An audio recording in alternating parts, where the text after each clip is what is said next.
Good evening, Chorley. Oh, the atmosphere is electric. What a night. I'm so excited to come talk to you all in the Little Theatre. But first, I have a special guest. You're going to love him. He's absolutely hilarious. So please, start clapping, whooping, and cheering. And welcome to the stage, the fantastic Morgan Rees. Hello, Chorley. How you doing? You alright? Lovely. Now, Sunday night, Chorley. I've been in your town centre, so I can pop in there, isn't it? We're hitting the strip after this. Is that what we're doing? What's there to do on Chorley on a Sunday? This. Or it might have been. Thank you so much for coming, everybody. Thank you so much for coming. People that did buy a ticket, do you know there was going to be a support act? No. There's a room full of faces going, I didn't fucking pay for this guy. That's yes. Yeah, lovely to be here. Tell you a little bit about myself. My name is Morgan Rees from Wales, just on the road. Any other Welsh people in? Woo! Oh, yes, please. Was the Welshie? You the Welshie? Where are you from? Well, no, I'm English, but my family's Oh. Welsh. Fell at the first hurdle, I'll be honest there. Where are you from in Wales? I'm English. Who? No, Carmarthen. Carmarthen! Oh, no. Oh, dearly. No, don't I can shit on top trumpy. I'm from Merthyr Tydfil, so don't worry about it. Anyone else here from a shithole?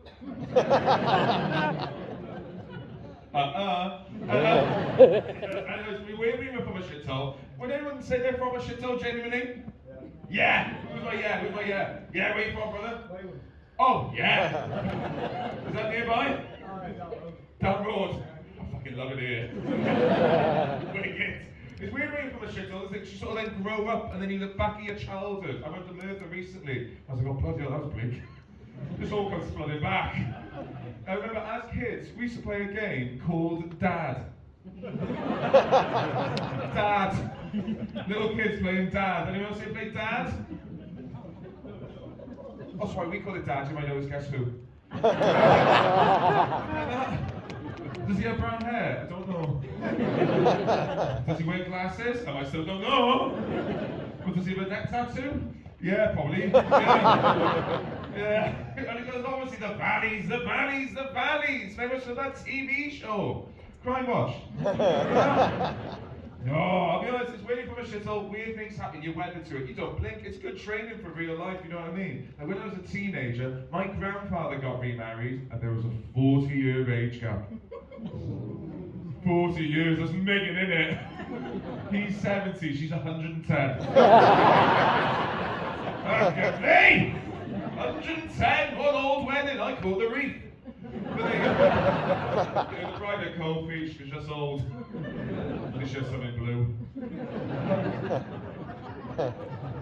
Sorry, people offended on behalf of the 110-year-old lady. Snowflake Chorley then. Oh, lovely to be here. It's lovely to be here. And that's the thing, I love talking about my hometown because, like, I'll be honest with you, I don't write jokes about my hometown. I just go there, report back. That's all I do.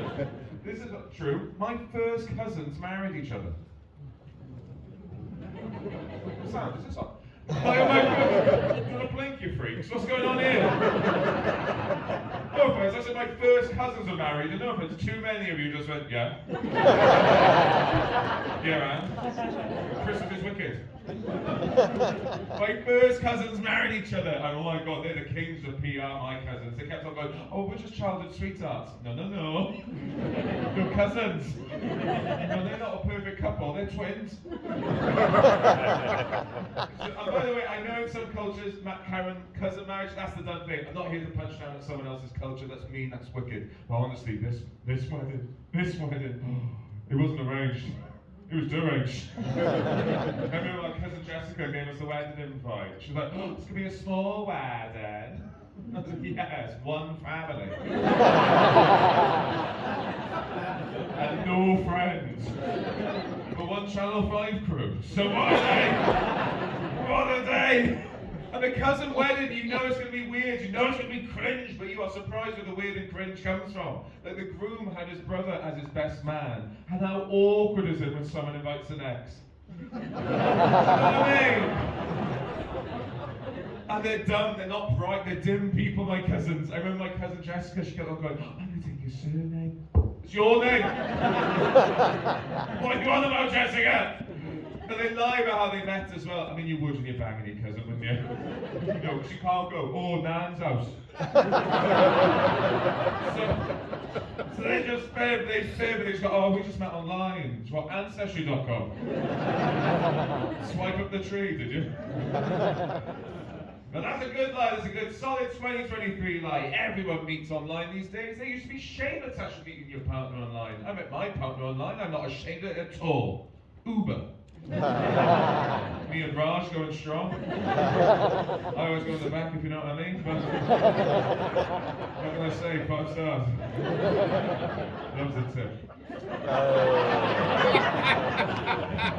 Hey, I can make those jokes. I can make those jokes though, because I'm a queer man. I shag men. Any other ugly queer people in? All right. Wicker Man town, is it? Am I getting passed around at the end of this? Look under your seats, look under your seats. Pitchforks. No, anyone tried it? No, you want like a little fun time at uni now? You ever been in the Navy? No, fingers up bums? Only toilet paper, crap toilet paper, that is an excellent heckle. That is top drawer, that is socks and pants, that is top drawer, sir. Only shit toilet paper, fucking brilliant, I'm having that. But no, I'm an openly queer man, I'm a bisexual man. Men, women, and including non-binary. I know that's very 2023. I'm attracted to it all, and a friend of mine went, Morgan, you might not be bisexual, you might be pansexual. I was like, oh fuck, I can't keep up with this. I said, oh, what's pansexual, mate? He went, oh, Morgan, pansexual means you're not attracted to like sex and gender, you're attracted to personality. And I went, oh, cool. Well, not that then. I've shagged some right ones. I don't know about you. I fucked some right piece of the shit. I'm not pan, I'm a slut. But there you go. Oh, I'm a big old slut. Any sluts in? Surely sluts in? I'm not ashamed. I'm a consenting adult. I enjoyed my 20s. I'm not ashamed about the sex. I am ashamed about the nudes. I'll be quite frank. They're just too frivolous, if anything. Frivolous I was with news. I gave out news to strangers like smokers do business. Do you know what I mean? Just here you go, give them to your mates, have a laugh. That's what, it's just too many. And that's as well, I always knew. I came out late. Lockdown was my catalyst. I came out during lockdown. And it was what happened was I remember at school getting those thoughts going, something right here. I remember at school, being in the school changing rooms and like seeing those broad shoulders. And those muscles, and that pubic hair. And I just remember thinking, that teacher should be in here. No, you twig, you tick. Man, so a couple of headlines about me, Morgan Rees from Wales, queer man. I go to now, because I came out late, I try to go to a lot of queer spaces, LGBTQ events. Anyone else here go to spin classes? Anyone go to spin classes? Just gay men and new mums, that's all it is. And we're all just trying to lose the baby weight, that's all we're doing. Trying to sweat out our new titties, that's all we're trying. It's great spin classes. Have you ever been to a spin class? A lot of people have been to a spin class if you've never been static bikes, you know, sprint and hit training sort of thing. They're wicked. They are really brilliant, a spin class. They're like raves, you know what I mean? No, there's house music, it's sweaty, you've got a semi. They're brilliant. And if you don't know a spin instructor, you've all met a spin instructor, you know what I mean? They're massive, they're full of fat phobia and fuel. You know those ones? You know the ones, they've got like the Madonna mic, the Kylie outfit, the Britney mental health. Another ones, they're mad people, and they're also huge. They're huge, but wear clothes too tight. You know that sort of thing? They literally look like a silly sausage. My guy, Paul, he's mad. He's mad, Paul. He's translucent also. He's so muscular and wears clothes so tight, you can almost see that big fat vein on his cock. You know that one? He's too strong. But yeah, so let's double check what we've got in tonight. Any parents in? Yeah. A couple of you? You sound livid about it, by the way. I had a little sneak peek into being a parent. parent. During lockdown, again, another thing about lockdown, my parents were vulnerable and my teenage brother moved in with me. And I still live with a teenage boy to this day. And just double check, anyone else here live with a dickhead? Well, this tool doesn't say thanks. I've got one of those ones. Anyone got a teenage boy? Yeah. Legally? Yeah, who's my over here? Who's got a teenage boy? Who's got a teenage boy? Hands up, how old's your dickhead? He's nearly 19. He's nearly 19. Is yours a dickhead? Oh yeah, he's right there. He's right there! Hello, dickhead, what's your name? My name's Josh. Josh, lovely to meet you, dickhead. Josh, I'm sure you're an absolutely lovely lad, but all of you need to get in the bin. Are you messy, Josh? What? Are you messy? No, just as messy as him. All right. Couples counselling here. I'm sure yeah, no, you under the bus. No, you under the bus. Oh, my one, he's so messy, man. He's got a mantra, my teenage brother, he's got a mantra. His mantra, oh, I just left that and there to saw. I hate it. Everything, I just left that and there to saw. I just left that and there to saw. It's like, haha, flush it down. He's minging teenage boys. I'll never get on a teenage boy's wavelength. I don't know, he's so weird. Loves crockery, teenage boys. Teenage boys love crockery. Yeah, I assume by those plates in his room. Hate him. He's weird, man. I like to homeschool him as well. My lordy. I don't know what else he had to homeschool. It's tricky when they're thick. They don't tell you how to teach the thick ones, do they? My one's brilliantly thick. Wins me how thick my one is. I remember one time we were waiting for the bus in Bristol, the number 36 bus. The number 32 arrived, and he just went, only 4 more. What?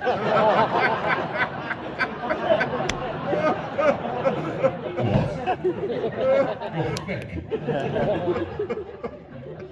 And also, I'm 29, he's 15.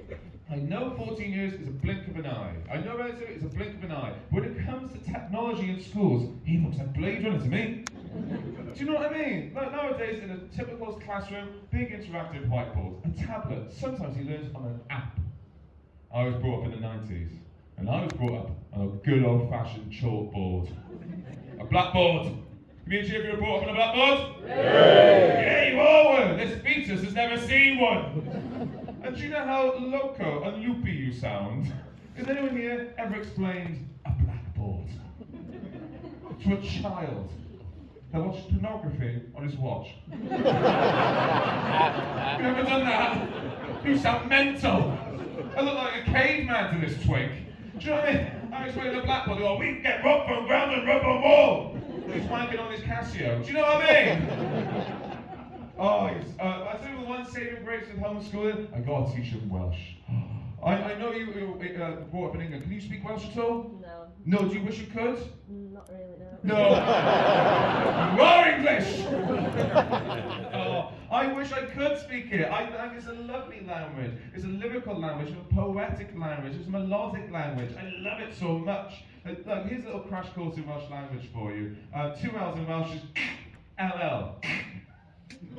Yeah, it's a nightmare. Until I was 12, my favourite rapper was Cool J. Anyone else here not expecting an LL Cool J joke? Well, lovely intersection of people in tonight. People that know some 90s hip-hop and a little bit of Welsh. Well done you. The Welsh language is a beautiful language. He's GCSE age, so one evening, me and him, we were doing Welsh animals. Not like that. That's not homework, that's pleasure. That's how dearly. Here's a little crash course in Welsh animals for you. The Welsh parrot is parrot.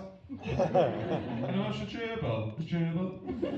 It's a phenomenal language, isn't it? But honestly, I don't understand how my head is still attached to my shoulders. When I found out during lockdown, well, they now teach the little Welsh children what the Welsh jellyfish is. Does anybody know it?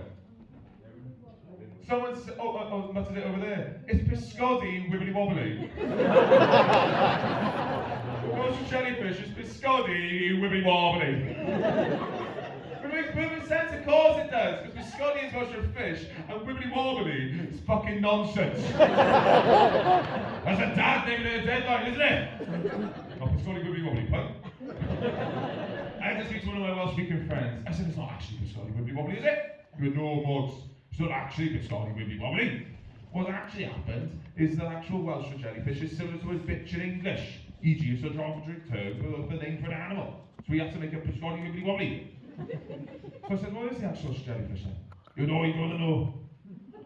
I think I do want to know. It's phenomenal. The actual Welsh jellyfish is not biscotti wibbly wobbly. It is cunt a more.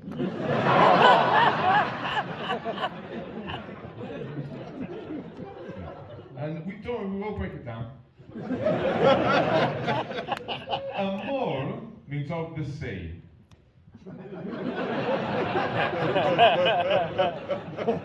Everybody takes on cunt. Yes, the Welsh jellyfish is cunt of the sea. Coincidentally, cyclist is cunt of the road. Yes, the Welsh jellyfish is cunt of the sea. Which I don't know about you lovely people, but to me, that sounds like an animal that was named the moment it was stepped on. Cunt of the sea, you kidding? That's knee jerk all over, isn't it? There's a Welshman 10,000 years ago on a beach going, fucking cunt of the sea. Man, what was that? Oh, biscotti wibbly wobbly. Oh, I love my mother to bits. I don't know who else had this with their family during lockdown. Lockdown really fast forward some very needed, some very difficult conversations in my family. I had one with my mum. I remember one time we were watching this documentary on Alzheimer's. It was just on the telly, watching this documentary on Alzheimer's. So my mother pauses it. She goes, Morgan, if I start forgetting big things like that, if I start forgetting massive things like that, please just smother me. And I was like, Mum, you said that last week. Keep it, it's gonna happen. Have that in your back pocket. Oh, lovely to see you. Oh, we're staying over tonight. I think we can say that. I'm staying over tonight. We're saying this quite nicely. The reason I bring that up, it sounds like a humble brag, isn't it?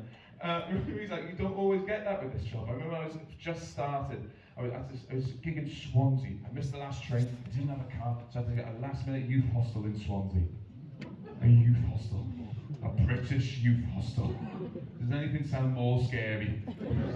Give me a cheer. Have you ever stayed in a youth hostel? Yeah. A couple of other people don't pay tax code. A youth hostel, as you know, if you've never been in one, it's 20 people to a room. It's like that bedroom in Squid Game, I'll be frank. But with less murder. It's bloody gross, a youth hostel. And anyone that say to a youth hostel will know exactly the experience that was going on with me. I'm in the middle bunk, and in the bunk above me, 6 inches away from my nose, were just 2 people going at it. This is man and woman proper going for it, giving it their all, and it was all disgusting, dirty talk, blunt, dirty talk. You're like, oh, you love that, don't you? Oh, you love that, don't you? Away like a puppet, you fucking love that, don't you? Call me daddy, call me daddy, call me daddy, call me daddy. And then he'd say something. And I just go, oh, I hate this, I'm really trying to, oh, I hate this, and I hate this. And everyone that's been in a youth hostel, they're £5 a night, the quality of those mattresses. Oh, I swear to God, they were translucent. You could see through them. Who knew a mattress to be HD? Honestly, he flipped her over. She pressed through like a carbonated Han Solo. Oh, God, you got it. Ooh. Oh, I hate this. And he's going for it, and then he finished, and I know he finished, he says that thing we all say when we finish. He went, oh, sorry. And just when I thought it couldn't get any more worse, he spat down the side of the bed, lit a cigarette, turned to his partner and went, did you come? And someone on the other side of the room went, yes. Difficult. Do you know what I mean? So, I tell you a bit about myself as well. I don't do this full time. Oh, Morgan, shop. Okay, cool, cheers. Only because I do genuinely love my day job. I find it very rewarding. I work in safeguarding. Any people work in safeguarding in? One person went, yep.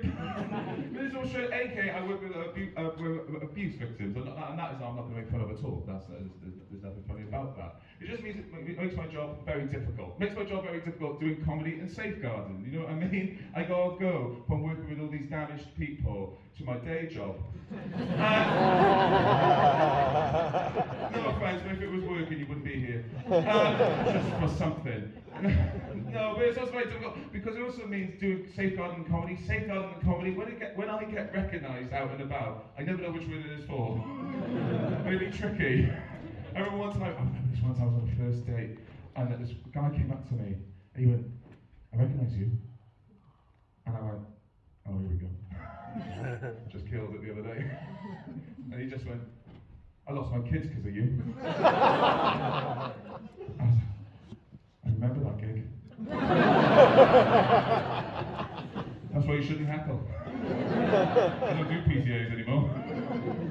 But it's difficult. I'll tell you a couple of other things as well. I come from a very unconventional family. I think that's very safe to say. You know what I mean? Like, I'm bisexual. My cousins are banging. Sorry, no, they're not. They're married. Too true for some of you, is it? But no, I come from a very unconventional family in the sense that my grandfather did get remarried when I was a teenager, but my grandfather got remarried to a Thai bride. Right. Just a very 2023 audience here, going, "Oh no." Someone hand me Twitter and tell me how to feel.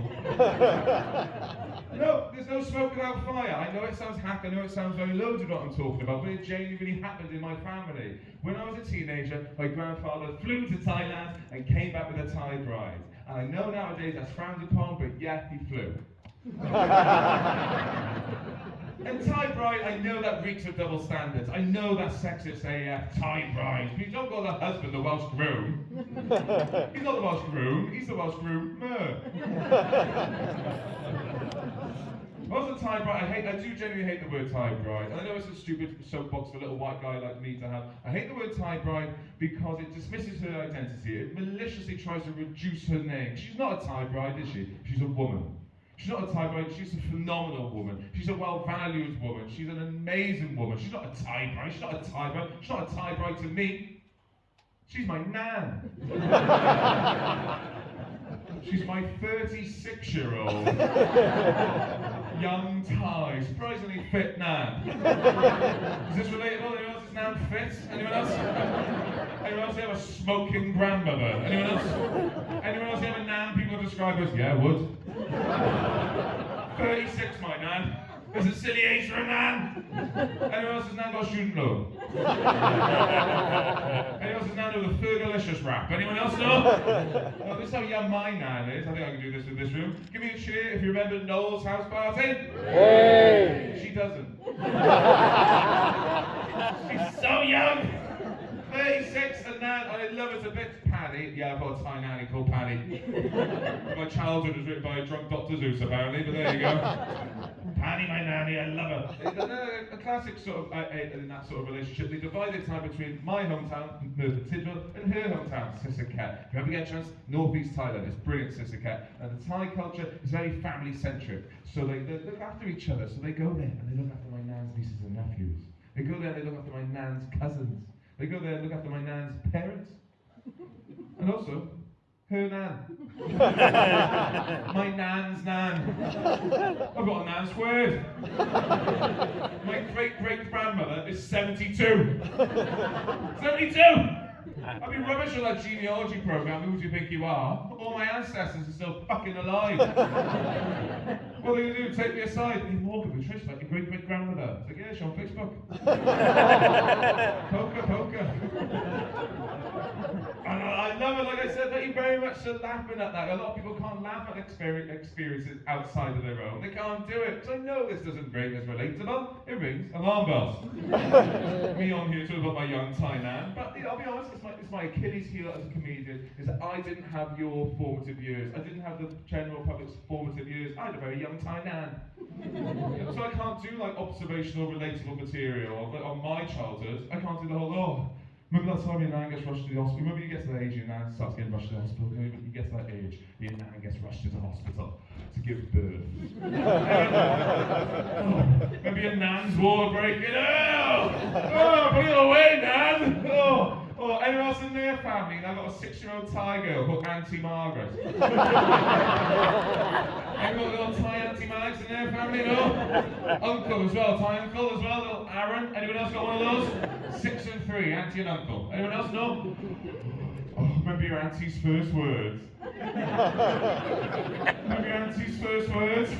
Remember your auntie's activity play? Remember bunking those? Alright, remember your nan breastfeeding?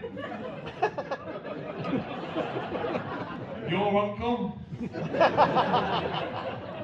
At the wedding of your cousins? Remember that? Just clicking it all, guys? Anyone babysat their Thai auntie and uncle before? Ever done that? Ever put 2 Asian kids in the back of a car that don't particularly look like you? Ever done that? No, I do babysit my Thai auntie and uncle a lot when they're in this country, and anyone here that has had to look after the little kids will know little kids, they just like things that are big and bright, aka the supermarket. So they come to the big shop with me when I do the big shop. And this is a brilliant thing. This is a brilliant thing about my Thai auntie and uncle. Because they're phenomenal kids. They're phenomenal kids because they can speak perfect English. They can speak perfect Thai. They can also speak perfect Welsh. It's phenomenal. And this is why they're shits. I don't speak Welsh. And they know I've been learning Thai. So whenever I'm babysitting my Thai auntie and uncle, and they want to say something they don't want me understanding, they speak my native tongue. They speak Welsh and I don't know what they're saying! And I've got to tell off these Thai kids to speak in Welsh! Which is fine, because you lovely people have all the context. But to an innocent bystander, it just looks like the most racist assault that's ever gone down. Put yourself in that person's shoes. All they're seeing, they don't know the context, remember? All they're seeing is this big white guy chasing 2 little Asian kids around Iceland, going, "Speak English! Speak English! Come here! What are you talking about?" Security's going, "I think we've got one. I think we've got one." I'm walking out of frozen goods with 2 Asian kids in a headlock. I'm going to fucking send you lot home. I'll send you all home. Get you all home, I would. That's my family for you. I'll tell you one more story and I'll dash off. It's a little bit rude. Do you want to hear it though? Yeah. Yes. Yes, please. I fucking love you guys. You're wicked. There's an issue at the moment. It's the Valleys. I went back to the Valleys. Merthyr was a rugby reunion, and I think everyone has that one mate in their group, don't they? Everyone has a mate in their group that's a nutter, don't they? Everyone has. They go, "I have one nutter in your group." My one's called Owen. He's a nutter, is Owen. I remember one time during a game of Truth and Dare, he stuck 2 magnets up his arse. Which is mad. He chose truth. But I say he's a nutter. He was the first one of a lot of us to open up. And there's an issue at the moment for men to open up. Men be vulnerable. Men talk to other people. And he said this thing. He went, "Oh, the missus wants to use a sex toy. The missus wants to use a sex toy. But not like when she's by herself. She wants to use a sex toy when I'm there. She wants to use a sex toy when I'm there." Which is a very thin veil for, "I'm shit." Or the truer veil, "I'm emasculated." That's it, I'm emasculated. That resonates with me. I've been emasculated by a sex toy, sure. But I wasn't emasculated at the simple suggestion of the sex toy. It was the size of the sex toy. And my ex-boyfriend, he had something that would clear a U-bend. And it did. But the one that sticks to me, the one that sticks, that's always there, ready to go. It was my ex-girlfriend. We were getting down to it. She goes, "Oh, do you mind if I use a sex toy?" I knew it would amplify the sensation. I'm not jealous like that. I went, "Oh yeah, use a sex toy." I thought it'd be like a small vibrator thing, a golden bullet. I thought then she'd just reach for her special drawer.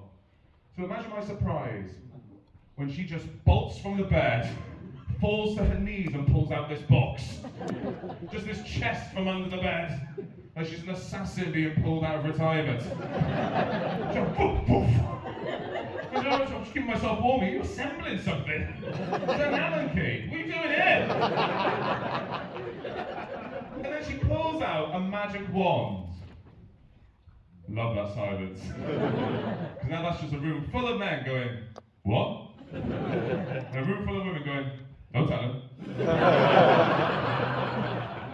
A magic wand is a type of vibrator. It's a bit of a chunky device, the old magic wand, isn't it? But honest to God, I haven't seen this model since. I haven't seen this model since because it was fucking humongous.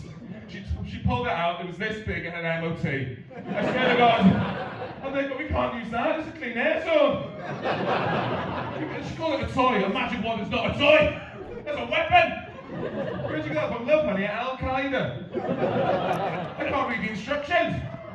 She had the gauze go, oh, pick it up. I said, pick it up, what end? You're gonna chuckle brother this into you, eh? It's me to you, lows to you. Honestly, you can't call it a dildo, you've got to lift it with your knees, I'd say. So she ends up picking it up. I said pick it, it was more of a deadlift, I'll be quite frank with you. Not the snatch you're expecting, but there you go. She hands it to me, I'm not fucking up. And this is when my heart proper sinks. Not when I see the size of it, not when I feel the weight of it. It was when she reached for the plug. Because I'll be honest with you guys, I could do the dance with a couple of AAAs, but I can't compete against the grid. I ain't got those moves in my locker. Flesh and bone, I can't compete against the grid. Oh, it's the size of this thing. She turned on, the lights flickered. The lights flickered. I thought it's a Will, he's trying to come through the upside down. I don't know what's going on. I just imagine 10 miles in a power plant, someone shoveling coal going, we need more power! Sarah needs to come!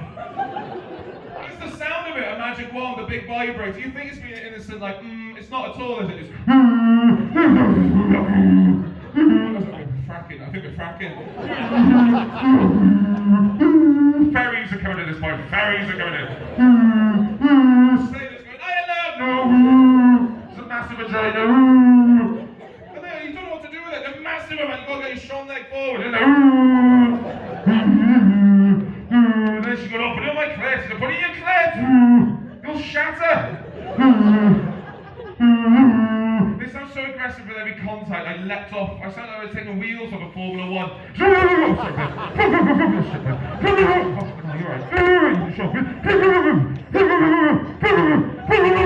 Fucking hell, face. They're just drilling into it. Smoke coming off her. Couple with a fire alarm. I knew you were flexible. And then obviously she comes like a stallion. And like that proper cum, you know when women proper cum, they go demonic. You know that sort of, oh, she must have an EpiPen. Oh, she must have an EpiPen. And this is where we are in 2023. She messaged me over Christmas going, Morgan, I made a mistake, I need to see you. And the first thing that went through my head was, energy crisis. Big old dumb vibrator joke for a Sunday. Hey, sure, we're going to take a 15-minute interval now that you guys get your drinks, do what you need to do, then you have the amazing show from Rhys James. But thank you very much for listening. We will see you guys in 15-20 minutes. Have a good one, bye!